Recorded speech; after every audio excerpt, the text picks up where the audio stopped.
Hello and welcome to Performance Anxiety. We analyse the film, television, theatre and comedy performances that everybody is talking about. I'm Alex Dale, and with me is my resident film expert, Dr. Maren Tom. On this episode, why the Oscars are still important. How are you doing? I'm very well. How are you doing? I'm good, thanks. It's good to be back. We're back. It's been a while. We're back in style. Season 3.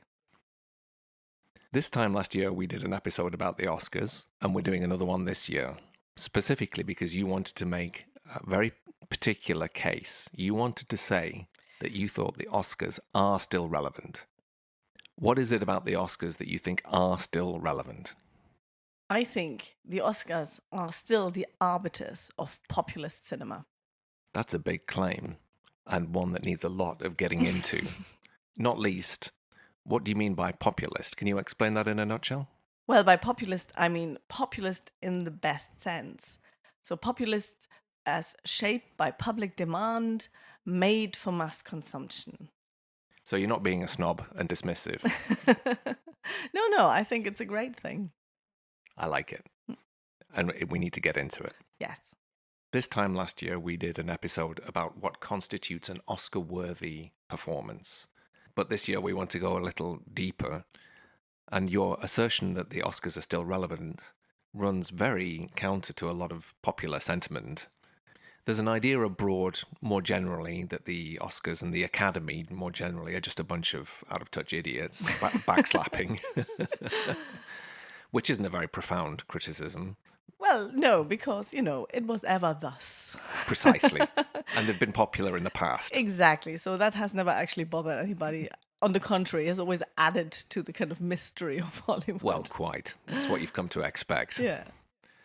More profoundly, I think, or at least more indicatively, the viewing figures for each ceremony, Academy Award ceremony, has fallen off year by year. This year has gone up a little bit, but it hasn't really corrected the downward trend. However, most importantly, for the purposes of this discussion, is that you are a big hypocrite. Because you wrote an article yourself in 2019 specifically called Why the Oscars Are Irrelevant. Have you gone back on that argument, or have you changed your mind? What's going on? I did. I did write that article. I also used the viewing figures of the Oscar ceremony as evidence that something has happened with the Academy and their role as arbiters. What I wanted to point out was that there was a divergence of taste between the Academy and the people who watch Hollywood films. So the Academy was giving out prizes for films that nobody watched. And that is very, very significant. So what I want to do now is actually reassert the significance of this divergence and how much it matters, while at the same time saying the Oscars are still absolutely relevant as arbiters of Hollywood cinema. Wow, okay, that's a big claim that you're making. Could you just, in a nutshell, if you can, tell us what you think is still relevant about the Oscars, and then we can go into more detail and describe it? What is relevant about the Oscars is that they embody the rules of Hollywood cinema to a more or lesser extent. Wow, okay. Now, the way you framed this was very particular. You said the rules of Hollywood cinema. So, the obvious question, what are the rules of Hollywood cinema? What are you talking about? Let's think about it this way. When you think about going to see a Hollywood movie, what do you think about? What's going to happen? That's a good question. I tend not to think of Hollywood as a thing in its own right, which is probably why we have to investigate it a little bit. So since you've put me on the spot, let me hazard a few observations, let's say. I know I'm going to get something entertaining, something probably not too challenging in a good way. I know I can pay money for it and get some value for money out of it. It may have stars in it.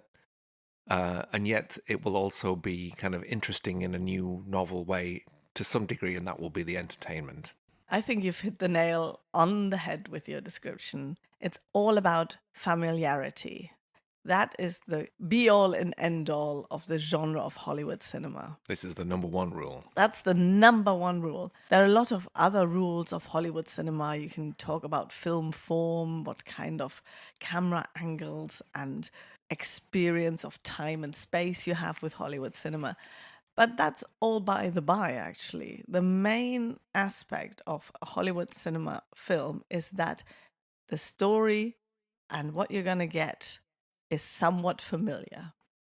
And of course, it's the rule that no one ever talks about. And that's why we are now talking about it.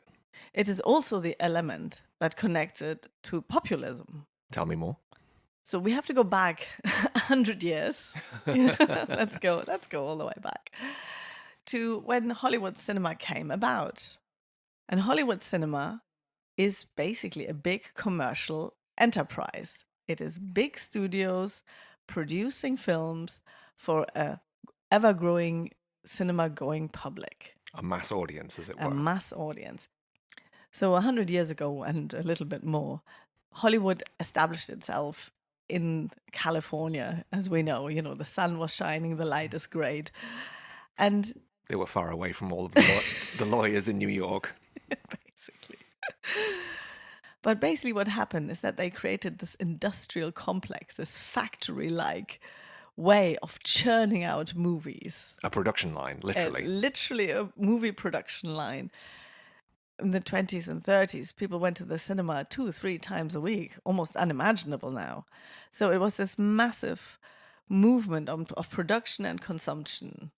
So we can see that Hollywood cinema is not done out of the love for the art, right? Or to make a particular point. It is made to make money. And to make a lot of money, you have to satisfy the audience. So Hollywood very, very quickly found out what kind of films the audience likes to see. Through sheer realities of commercial pressure. Absolutely. So the audience, by their way of consuming the product, shaped the style and form of the product. They created Hollywood cinema. So you can see how the artistic medium is derived from commercial realities, popular pressure, if you like, from what people were looking for and what they expected, what they demanded. But what did people expect? What were they looking for?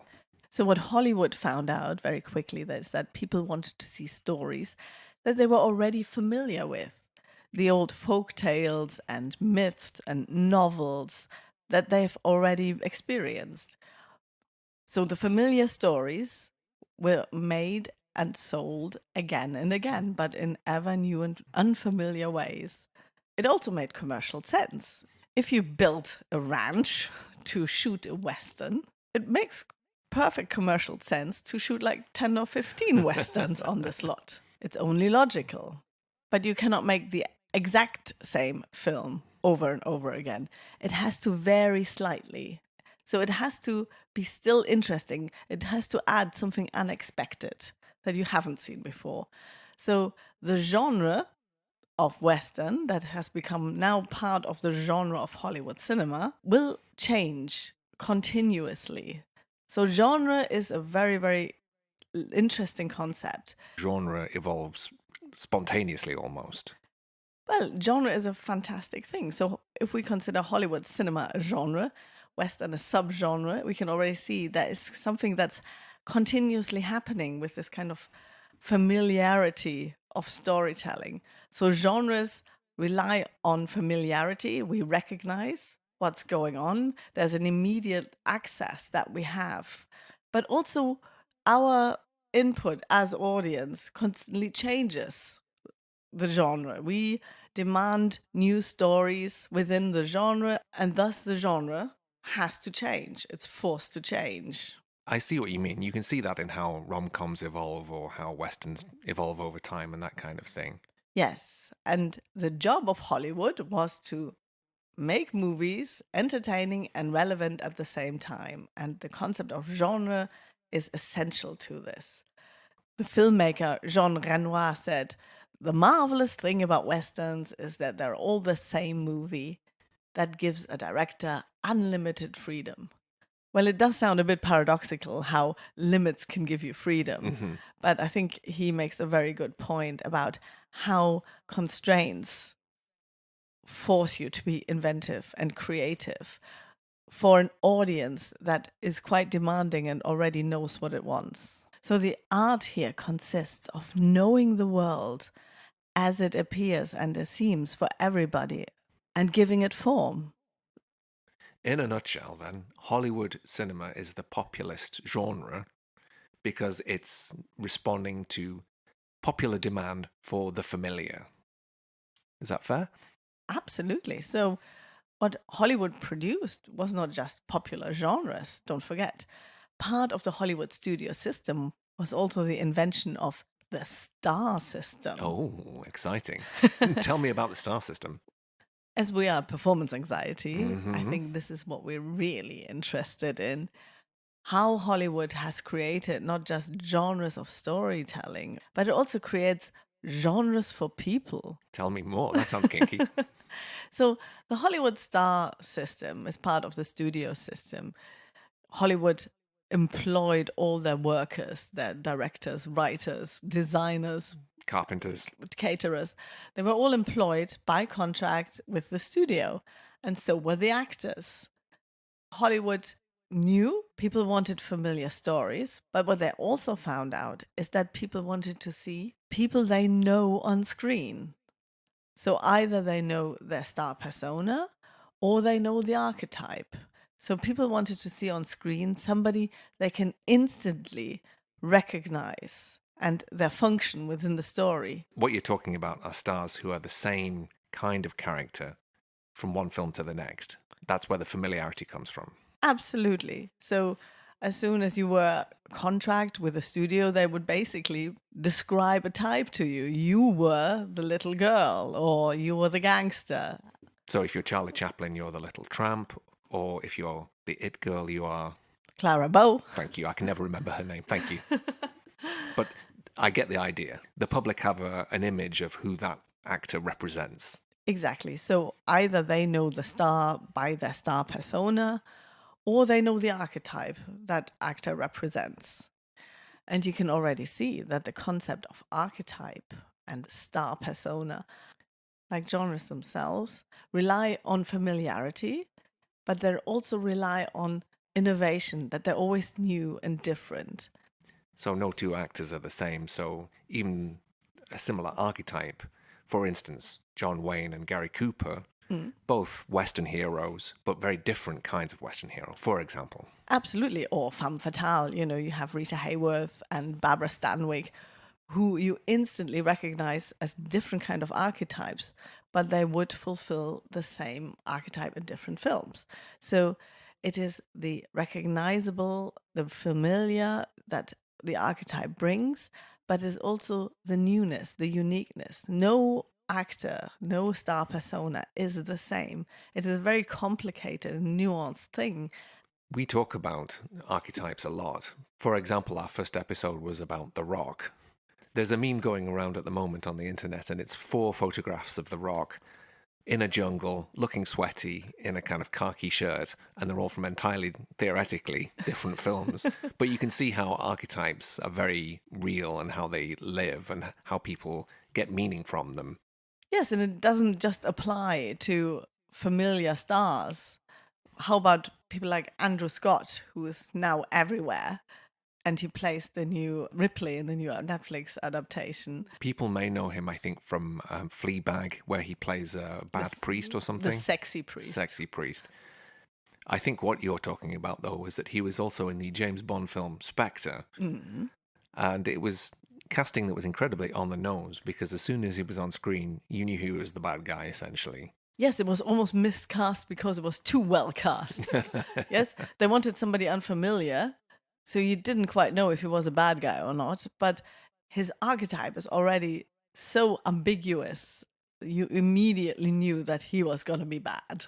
So, archetypes are something that are delicate, nuanced, and individual, but at the same time, they are simple in their familiarity. They have to be Genres of people. genres of people. So we have genres of movies and genres of people, and I can see how that they came about through the commercial realities of the Hollywood studio system. How did the Academy come about within this setup, and how did it come to be the arbiter in the way that you claim of the rules of this system? So that is really interesting and really important.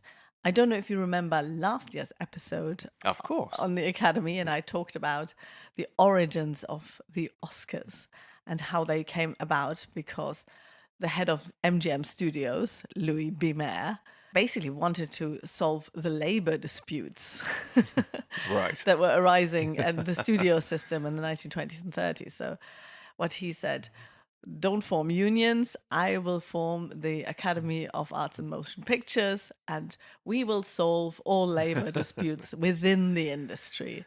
So he founded the Academy and invited everybody who works and shapes the industry to become members. So this was a way of essentially sweet talking contractors almost, or at least trying to buy them off or butter them up. Very, very clearly it was. But also, one of the tactics that he used was to give them prizes, not only to appease all the workers of the studios, but also to legitimize what Hollywood studios were putting out, that the films that they were creating were the non plus ultra. They were the best of the best Yes. to the world. And as you know, the people who vote for the Oscars are the members of the Academy, so the people who work in Hollywood. So the script writers vote for best screenplay, the actors vote for best performance, and so on and so on. And here we have the industry knowing itself and rewarding itself. So whatever rules are there in the system, however unstated or latent, will become entrenched through this kind of spontaneous feedback loop of the industry rewarding itself, as it were. Absolutely. And this has been going on for such a long time that the rules of Hollywood cinema become ever more entrenched.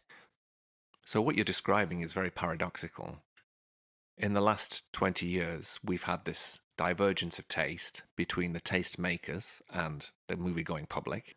And on the other hand, we have a set of rules which still endure and remain and still inform the medium and the genre of Hollywood cinema.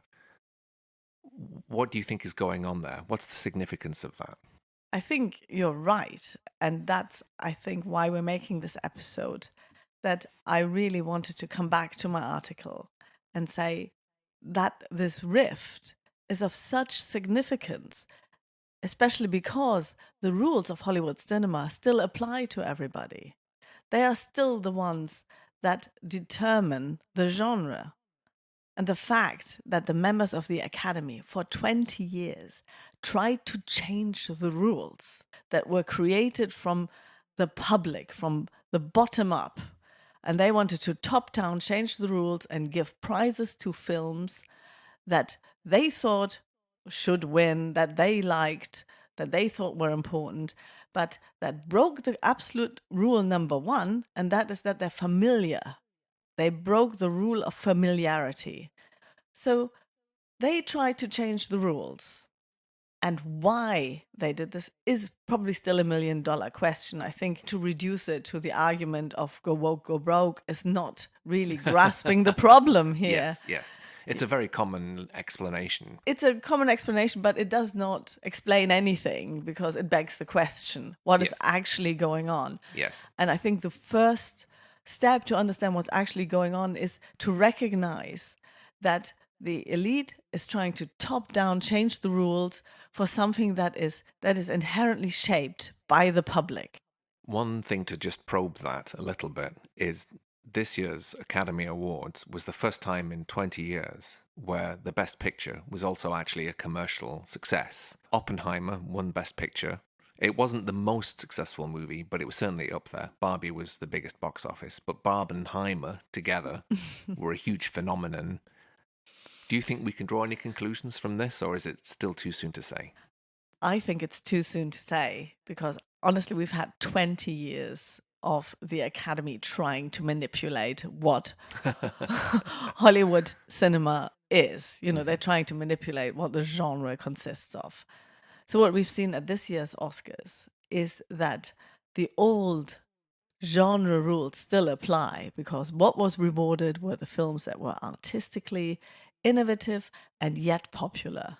So it seemed very much like a return to the old Hollywood. Something is reasserting itself somehow. Yes, but it's only happened once. You know, have they learned their lesson? Of course, there are two halves to the Academy Awards, or at least two halves that we tend to be interested in. Film is one of them, but performance, of course, our favourite subject, is the other half.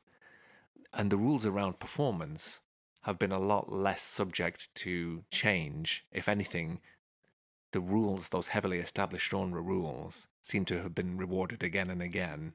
Is that fair, do you think? I think so. And I think it's a testament to how much Hollywood performance has come to mean performance as such, right? So the thing that hasn't changed is, as we talked about before, the idea of instantly recognizing the archetype.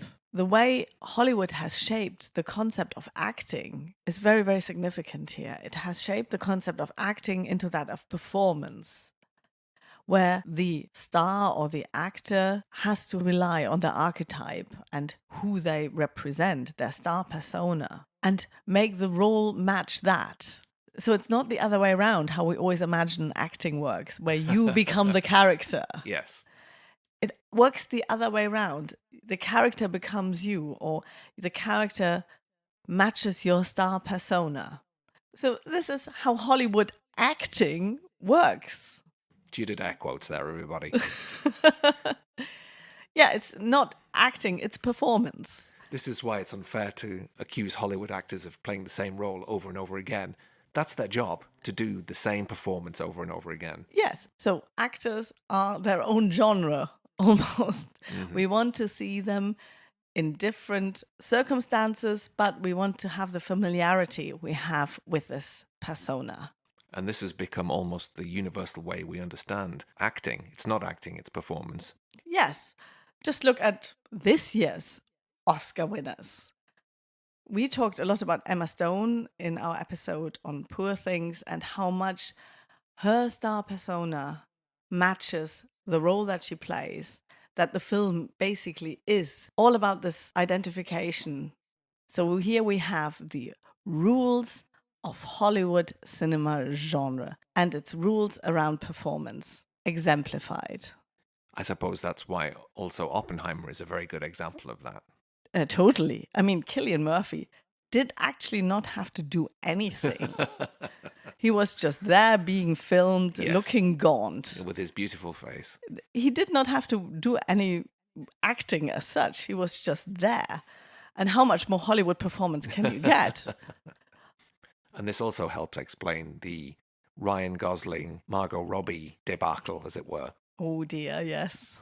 But we said at the time that Ryan Gosling's persona of essentially like a broken doll, bad boyfriend, Bad boyfriend, yeah. matches the Ken persona perfectly, but Margot Robbie is not, for better or worse, Barbie. She's too smart. Her archetype is just not Barbie, and I think it's a very, very good example how complex archetypes are. We look at Margot Robbie and see a tall blonde, and to ascribe to her the archetype Barbie didn't work. Her archetype is far more complex than this. You know, she was cast against type, basically. Our initial question at the beginning of the episode, or our initial assertion, let's say, was that the Oscars are still relevant. Do you feel like you've made your case? What have we learned? I think we have covered a lot of ground, and I think I've made a good case for why I think the Oscars are still relevant. I want to make a case for populist cinema. And the debates about the relevance of the Oscars are a really good reminder that you cannot change populist cinema from the top down. Thank you for listening to this episode of Performance Anxiety. We hope you've enjoyed it. Don't forget to like and subscribe and spread the word. And of course, tune in soon for more analysis. Until then, goodbye. Bye.